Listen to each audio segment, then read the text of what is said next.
好，我哋由熱學開始講起啊！嗱，熱學咧好簡單嘅啫，我哋要記得一樣嘢咧，就係能量點嚟嘅。能量咧就係我哋俾啲能量佢啦，咁所以咧我哋有第一條公式佢冇嘅，就係我哋能量係咩？我哋有啲功率俾咗佢，乘翻個時間就會等於個能量啦。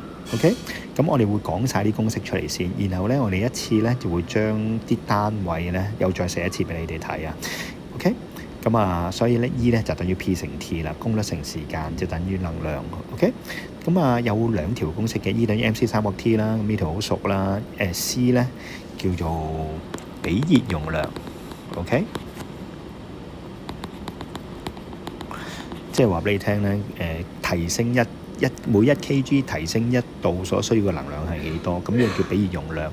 咁但係亦都要留意有另一個名嘅叫熱容量嘅。咁條公式咧就係大階 C delta T。咁啊簡單啲嚟講咧，大階 C 咧就等於 M 乘細階 C。咁呢一個咧就冇咗個比字嘅，咁我哋叫熱容量啦。OK，咁之後啦 A2嗰條咧就係啦。當佢係嗱 A1嗰個咧就講緊佢溫度係變化緊嘅期間，即係例如話我由20度變30度，30度變40度，咁呢個能量溫度嘅變化就有因為有個能量俾咗佢啦，或者佢低咗溫嗰時咪能量咪移走咗啦。OK，咁但係當佢去到某一個溫度嗰時，我哋話高定點或者低定點嘅溫度嗰陣時候啦，即係我哋所講熔點啦、沸點啦、呢啲嘅點嗰陣時候咧，其實佢係講緊個物態嘅改變，佢由固態變液態，液態變氣態嘅過程入邊，喺個改變嘅過程入邊咧，我哋需要能量嘅，而呢個能量咧唔係因為個溫度改變，咁所以咧呢個係形態嘅改變，而呢個形態改變咧就係 M 乘 L 啦，佢要將佢全部假設嗰杯水全部2 kg 嘅水1 kg 嘅全部變晒所需要嘅能量係幾多？咁呢個就叫做比潛熱啦。記住係要變晒所有嘅水或者變晒做固體，我哋先會再改變個溫度嘅。改變溫度係需要將全部嘢改變晒，我哋先會改變溫度，即係代表咗我哋將煲水由100度煲咗佢。咁點解唔會啲水唔會再提升溫度啊？因為呢個已經係個沸點嚟㗎啦。咁點解唔會再提升再俾熱佢唔會再提升溫度啊？係會嘅，不過唔係提升水嘅溫度，係會提升水蒸氣嘅溫度。但係要啲水變晒做水蒸氣先，然後啲水蒸氣先會再提升個溫度嘅。OK， 咁呢個要留意啦。咁頭一課書入邊咧，頭一本書入邊咧，呢個咧幾個簡單嘅。咁中間有幾個名要記得㗎，特別係要記嘅咧就係我哋中間有3個嘅熱傳遞嘅方法，包括係咩咧？就係我哋話叫做傳導啦。第二樣咧係對流，咁啊傳導咧就掂住佢一粒粒子，從一粒粒子轉去第二粒粒子咧就叫傳導。對流咧就透過入邊一啲流動性嘅嘢，粒子之間嘅流動，例如話氣體啦、液體啦嘅流動，將個能量傳開去就叫對流。咁第三個咧就係一件物件熱咗嘅話咧，佢會釋放一啲嘅最簡單係叫紅外線出嚟。咁呢個咧就係透過射出嚟嘅嘢。咁而呢啲嘢咧就係一啲光線嚟嘅，光譜嚟噶嘛。咁所以呢個咧就話我哋叫輻射。OK， 將啲嘢射出嚟嘅，透過輻射去將個能量傳遞開去啦。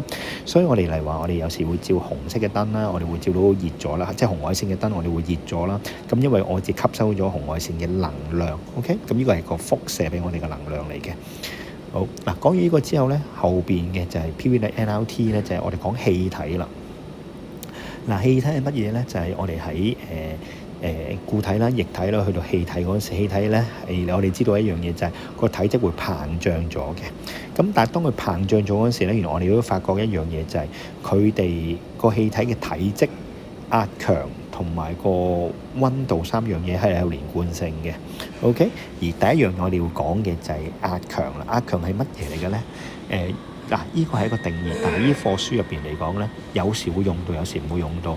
壓強係什麼？壓強就係將個力除翻個面積。我哋將隻手撳落張台度，咁啊隻手越大嘅話咧，張台感受到嘅壓強咧就應該係越細嘅。OK，呢個就係即係你可以想象就係每一點將個力除翻每一點個位置，即係每一點所承受嘅力係幾多，咁呢個就叫壓強啦。咁我哋最簡單就係喺大氣入邊啦，我哋有大氣壓強啦。咁就係我哋所講，我哋俾空氣每一點入邊俾空氣壓住啊，俾我哋嘅力係幾多咧？咁呢個就係壓強嚟嘅係。OK，咁如果去到分子運動論咧，即係後邊嗰課需要分子運動論咧，咁記住啦，壓強係乜嘢咧？就係粒子。空氣粒子碰撞嗰個嘅地方嗰個嘅個傳出嚟嘅力啦，咁我哋就叫碰乜嘢影響咗佢咧？就碰撞個速度影響咗佢噶啦。一陣我哋會講埋嘅，啱啱後邊嘅其實就係 OK。咁所以咧 PV 等 NLT 嘅意思就係咩咧？就係話我哋三樣嘢之間嘅關係。咁而N 係咩咧 ？N 就係個摩爾數啦。有幾多粒子喺入邊咧？最簡單我哋話，如果假設有個桶喺度。入邊個空氣係密封嘅位置，我呢啲空氣係固定嘅。咁我哋隨住佢加熱咁啊，或者佢個壓縮佢，咁從而有唔同嘅壓強啦，同埋體積之間嘅關係。咁呢個公式就係咁樣做嘅啫。OK，咁呢度咧都有留一條公式嘅，就係點樣去揾翻摩爾數出嚟嗰個公式啦。咁記唔記得我哋嗰陣時講啊？N 咧其實有兩種方法去揾嘅。第一種方法揾咧就用個質量去揾。OK，咁第一個方法咧就係啦，一堆嘅空氣嘅總質量咧，除翻總質量啊，總質量除翻摩爾質量，咁就係我哋所講嘅摩爾數啦。而總質量咧好多情況之下咧都會咁寫嘅，就係寫咗 N 咧就係有幾多粒粒子。乘翻咧每一粒粒子擁有嘅質量，就去翻個摩爾質量咧，就係個摩爾數啦。而另一邊咧就用個數字去比較啦。數字去比較係又點咧？就係我哋用咗個 N/NA。N 咧就係有幾多粒粒子 ，NA 咧就係一個摩爾擁有嘅粒子數目，即係我哋叫阿弗加德能上數嘅嘢。咁兩個相除亦都係個 N 嚟嘅。咁所以兩邊咧，一個係數目方面去比較，一個係質量方面去比較。嗱，呢一度咧會容易錯嘅，因為咧你記住呢條公式，因為當我哋揾個摩爾質量啊，或者一啲同摩爾質量嘅嘢嗰陣時，唔該寫翻呢條公式出嚟，係有機會幫到大家嘅。OK，咁另外啦，亦都要留意呢個 T 咧，我哋要轉翻做 K 嚟做嘅。咁即係咧，假設係即係咩意思咧？即係20度咧，我哋唔可以用20度嚟做，我哋要加翻273度，所以變咗293 K 嚟做。記住做親氣體嗰陣時，我哋要好留意個單位，溫度嘅單位要轉翻做 K。第二樣嘢好多時咧，嗰啲 V 咧。我哋會俾你係 cm 3次嘅，咁你要識得將 cm 3次轉翻做 m 3次。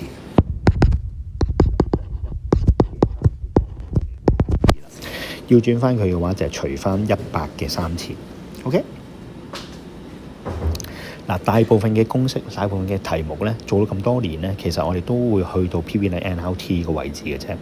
下低嗰兩條咧會用得好少，當你用嗰時都用得好簡單。係啊，咁啊第四條我哋講分子運動論嘅，就係講如果我想知道一啲氣體佢粒粒子喐嘅速度係幾多嗰陣時咧，我哋就會用到呢條公式啦。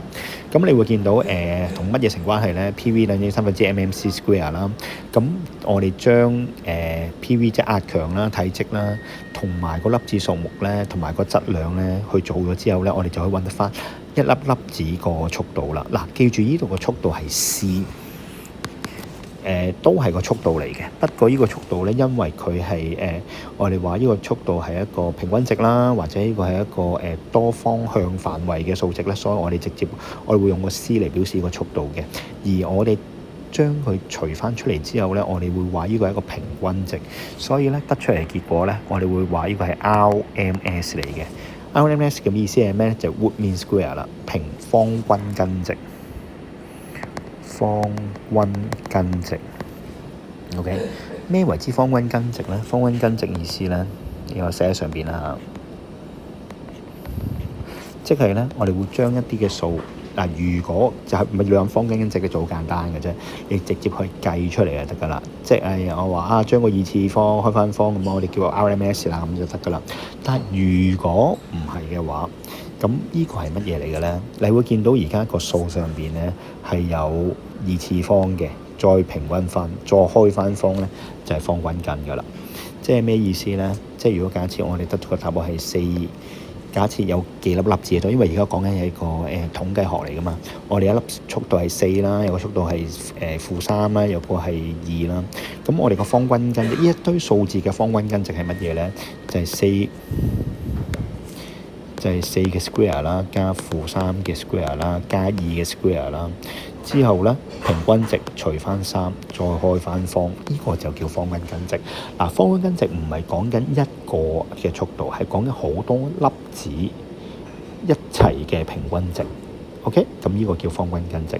喺呢一度入邊嚟講，我哋好多時就會將呢一個數字開翻方就係㗎啦。咁你記住中間有二次啦，有個平均值啦，有兩個數字嘅。喺電嗰度都會用到方均斤值，不過電個方均斤值咧，我哋會用到嘅嘢咧就係我哋會俾個咁嘅電係一個 AC circuit 啦，即係電係交流電嚟㗎啦。由交流電入邊變翻咗個平均值，我哋都會用咗個 RMS 嘅。不過記住呢個簡單嘅就係佢個係個峰值，即係假設而家峰值係2嘅話咧，佢個平均值咧 VRMS 咧就會等於2除開方2啦。OK。咁呢個係一陣我會再講嘅，不過其實好簡單嘅啫，就咁做翻個兌換就得㗎啦。好，之後啦，分子運動論其實最主要揾個速度啦，咁但係個變化咧其實都有㗎。咁呢一個位置咧，我睇睇寫喺邊度先。寫喺右上角啦，咁就嗱，因為咧。做得少嘅，咁但係有機會有變化咧，即係例如咧，我哋將3式同4式擺埋一齊咧，就會係 nRT 就會等於1/3 mmc square。OK， 咁我哋就會知道啦，溫度同埋個速度嘅直對嘅關係，或者正式可以將呢個咧除翻落嚟啦。OK， 咁nm over n， 咁頭先我哋講咗㗎啦，已經係，咁你可就係。呢一個嘅轉換關係啦，咁所以呢個咧就係個摩爾質量啦。OK， 呢啲你要識得去分嘅，或者我哋會做到嘅就係由第式條公式入邊啦 ，PV 等於1/3 mmc square 啦。咁呢一個將個 V 除翻落下低嘅嗰陣時咧，我哋就會做到一樣嘢，就係有個密度出現咗啦，就係 nm 除翻個 V， 咁啊就係質量除翻個體積，就係個密度啦。咁呢個亦都係有啲書我哋會講嘅嘢嚟嘅，不過好冇乜見到出得咁深，咁所以大家要留意嘅嘢咯。好啦，到最尾熱學嘅最後一條公式啦，就係分子運動論嘅動能公式。OK， 嗱呢條公式最特別嘅地方咧，記住，哇冇位寫字啦，開始已經。咁呢條公式最特別嘅地方咧，就係其實佢講緊係一粒粒子嘅氣體分子係一粒分子嘅動能，3RT over 2個 Na。你點樣去睇咧？就係佢除咗2個 Na 啊，即係除咗幾多粒啊？佢除咗好多粒，除咗阿法加丹蘭常數咁多粒粒子喎。咁其實係揾緊一粒粒子嘅動能㗎咋。